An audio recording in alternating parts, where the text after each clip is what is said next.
नमस्कार दोस्तों, मैं गोविंद विश्वास आप सभी का इस चैनल पे एक बार फिर से स्वागत करता हूं। आज हमारे साथ उपस्थित हैं वेस्ट बंगाल से अपूर्वा कार्ती, जो कि एक फ्रीलांस आर्टिस्ट हैं। अपूर्वा जी, आपका बहुत बहुत स्वागत है। हम जानना चाहते हैं कि आपका बचपन कहाँ बीता, आपको इस फील्ड के लिए किसने इंस्पायर किया और आप कहाँ से बिलोंग करते हैं। तो आपका बहुत बहुत स्वागत है अपनी कहानी अपनी ज़ुबानी में। हाय फ्रेंड्स, मैं अपूर्वा कार्ती हूँ वेस्ट बंगाल से। मेरे ग्रैंडफादर और उसके फैमिली पूरब बंगाल से आया हुआ है। 1947 में इंडिया चला आया, जब ये देश में राइट हुआ था, सबको तो मालूम है। उसी टाइम चला आया था। वेस्ट बंगाल का अभी 24 परगना जो डिस्ट्रिक्ट है, वहाँ का आमतला के मैं रहने वाला हूँ।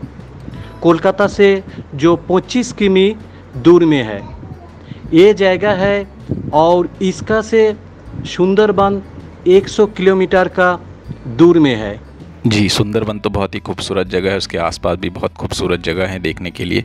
अच्छा, आपकी स्कूलिंग कहाँ हुई, इस बारे में ज़रूर बताइए। मैंने मेरे स्कूलिंग उदयरामपुर पॉलिसी स्कूल से किया हूँ।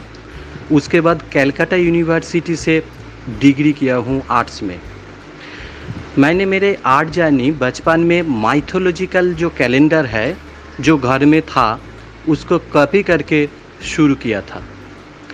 मेरे स्कूल के खाता में, बुक में भी मैंने ड्राइंग किया करता था। इसीलिए कभी कभी टीचर ने मुझे डांटा, और एक दिन स्कूल लाइब्रेरी में मैंने नंदलाल बोस का एक बुक मुझे मेरे हाथ में आया था, जो मुझे मोहित कर दिया था। जी, इस फील्ड की ओर आप कैसे आकर्षित हुए, वह आपने कॉलेज कहाँ से किया? स्कूल के बाद मैंने डिसाइड किया था कि मैं आर्ट कॉलेज ज्वाइन करेंगे, लेकिन मेरे पिता माता और रिलेटिव्स वगैरह जो नेबर था, उसको आर्ट कॉलेज के बारे में कुछ नहीं पता था। वो क्या होता है, वो क्या चीज़, वो कैसे होता है, कुछ नहीं पता था।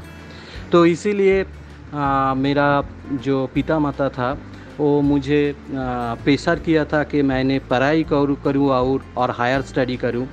इसीलिए मुझको कॉलेज में जाना पड़ा। तो विवेकानंद कॉलेज में मैंने मेरा ग्रेजुएशन किया, और उसके बाद जब मुझे फुर्सत मिला तो मैंने ठीक किया कि मैं आर्ट कॉलेज ज्वाइन करूँ, क्योंकि उसी टाइम तो पिता माता का मुझे बोलने के लिए कुछ नहीं था। तो फिर भी उसने मुझे प्रेशर किया कि नहीं, अभी नौकरी करो। लेकिन मैंने डिसाइड कर लिया कि मैं आर्ट कॉलेज में ही जाऊँ। इसीलिए मैंने Birla academy of art and culture Kolkata में एडमिशन ले लिया। वहाँ में जो सिलेबस था, जो एकेडमी का होता है, जो एकेडमिक सिलेबस है, उसी का के थ्रू में मेरा जर्नी फिर शुरू हुआ। लेकिन जो एकेडमिक का जो सिलेबस था वो मुझे शांति और स्वस्ति नहीं दे पाया। जी, हम जानना चाहते हैं आपके काम के पीछे किस तरह का कॉन्सेप्ट काम करता है। बिरला एकेडमी पास करने के बाद मैंने अपना काम शुरू किया। इसी टाइम मैंने एक अफेयर्स में जुड़ गया, जैसे होता है, और मैंने फीमेल फिगर के ऊपर अपना एक्सपेरिमेंट शुरू किया। उसका जो बैकग्राउंड है वो सब साड़ी का है, और जितने सारे डिज़ाइन वगैरह है वो सब साड़ी का ऊपर है। लेकिन क्या हुआ, एक दिन ये रोमांस भी ख़त्म हो गया सडनली। उसके बाद मैं बहुत डिप्रेशन में चला गया था। सब कुछ सन्नाटा लगता था। मैंने सब कुछ काम फाम सब कुछ बंद कर दिया था। मेरे पास करने के लिए कुछ नहीं था, ऐसे ही लग रहा था। तो सब कुछ सन्नाटा लग रहा था। जी, वो भी एक जीवन का पड़ाव होता है जिसके बाद शायद हम चलना सीखते हैं सही तरीके से। अच्छा, इस सीरीज़ के बारे में बताइए जिसमें 2 मेल फीमेल फिगर हैं, इस विषय में आप ज़रूर कुछ बताइए। मेरा पेंटिंग का फिगर जो बाल्की है, इसका मतलब मेरे पिता माता अभी फिजिकली उतना फिट नहीं है, और उम्र के साथ, लेकिन उसका सोच अभी भी उतना ही यंग है जैसे एक यंग चैप के होता है। जी बिल्कुल, ये होना ही चाहिए और ज़िंदा दिली से जीना ये बहुत कम लोग इस तरह से जीते हैं। जी, तो आपके कैनवास पे जो दिख रहे हैं वो आपके माता पिता हैं। और ये कब से काम शुरू हुआ इस टॉपिक पे व इस सीरीज़ में? मेरे सामने जैसे कुछ नहीं था तो मैं कैनवास में क्या करूं। इसी टाइम मेरे पिता माता मुझे संभाला।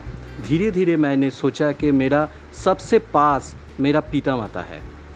मैं मेरे पिता माता के ऊपर काम शुरू कर दिया, जैसे उसके फीलिंग्स, उसी ने क्या बनने चाहा लेकिन बन नहीं पाया। मेरे पिता माता अभी सीनियर सिटीजन है लेकिन बहुत नॉस्टैल्जिक है। उन्होंने यंग टाइम में बहुत एडवेंचर किया था, रोमांटिक था और recent politics, nature, world affairs, Indian mythology, history, power, that means जो पॉलिटिक्स पावर होता है, सबके ऊपर दखल अभी भी रखता है और मुझे भी इन्फ्लुएंस करता था। तो मेरे घर में अभी भी टिल टुडे इसी का चर्चा भी चलता है और ये सब मेरे पेंटिंग में धीरे धीरे चला आया।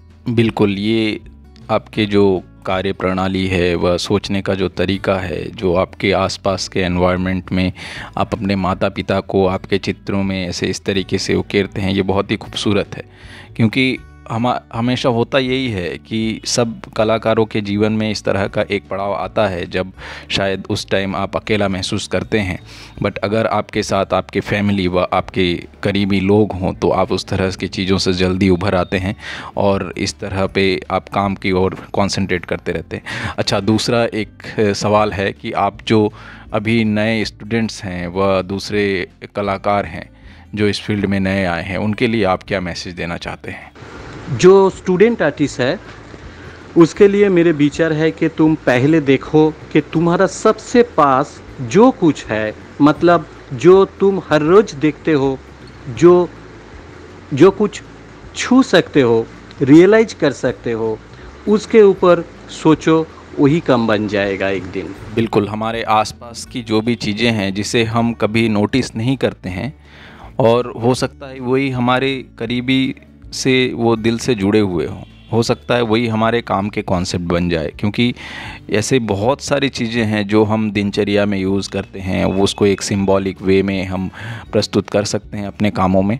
और ये हम लोगों को भी बड़ौदा में यही सिखाया गया कि आप आपके आसपास की चीज़ों को ही से ही देखना शुरू करो, उसको समझना शुरू करो और उसको आप एक तरीके से आपके जीवन का एक हिस्सा बना लो। और रोज़ की एक प्रैक्टिस जो है वो बहुत ज़रूरी है, बहुत निरंतर, उसको एक भूख जैसी होनी चाहिए अगर आपको निरंतर काम करना है। तो ये चीज़ तो कॉलेज सिखाता ही है।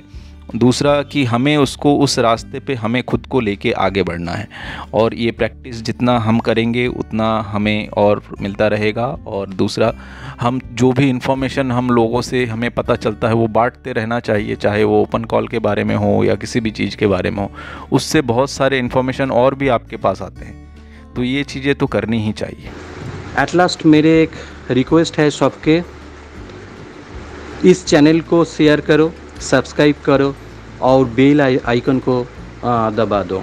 Thank you all. जी, थैंक यू अपूर्वा जी, आपने इतना समय निकाला हमारे इस बातचीत के लिए।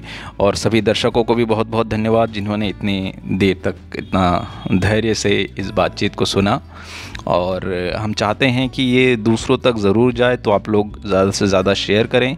आपके जो भी प्रश्न हों किसी भी आर्टिस्ट के विषय में तो आप बिल्कुल पूछ सकते हैं कमेंट बॉक्स में। हम उस आर्टिस्ट से बात करने की कोशिश करेंगे व दूसरे जो भी आपके मन में प्रश्न हो हम दूसरे आर्टिस्टों से ज़रूर पूछेंगे। तो इसी के साथ हम आज के इस प्रोग्राम को यहीं रोकते हैं, जिसका नाम है अपनी कहानी अपनी ज़ुबानी। और धीरे धीरे इस चैनल के दिख रहा है आप लोग बहुत सारा प्यार दे रहे हैं, लगातार इसमें सब्सक्राइबर्स की संख्या बढ़ती जा रही है और व्यूज़ बढ़ रहे हैं। तो हम चाहते हैं कि आप लोग जो भी छोटे छोटे कॉलेजेस में जो भी स्टूडेंट्स हैं वहाँ तक ज़रूर पहुँचे, वो लोग अपने क्लासमेट्स में, अपने दोस्तों में, अपने परिवार में लोगों को शेयर करें, ताकि आर्ट की जो भी जानकारी है इसके पीछे एक क्या स्टोरी होती है, लगभग वो बहुत सारे लोगों को नहीं पता होता है, बट ये अगर जाने पहचाने और लोगों को, आम लोगों तक ये चीज़ें पहुँचें तो ये आर्ट वर्ल्ड के प्रति एक अलग सा ही एक नज़रिया बनेगा, एक जागरूकता फैलेगी। तो इसके लिए हमें आप सभी की ज़रूरत है। आप लोग ज़्यादा से ज़्यादा शेयर करें और अपने दोस्तों से, अपने फैमिली से इस विषय में भी ज़रूर बात करें। अपने कामों के बारे में अपने दोस्तों से बात करें, अपने टीचर्स से बात करें, ये बहुत महत्वपूर्ण है। तो हम इसी के साथ आज्ञा चाहते हैं। बहुत बहुत धन्यवाद आप सभी का।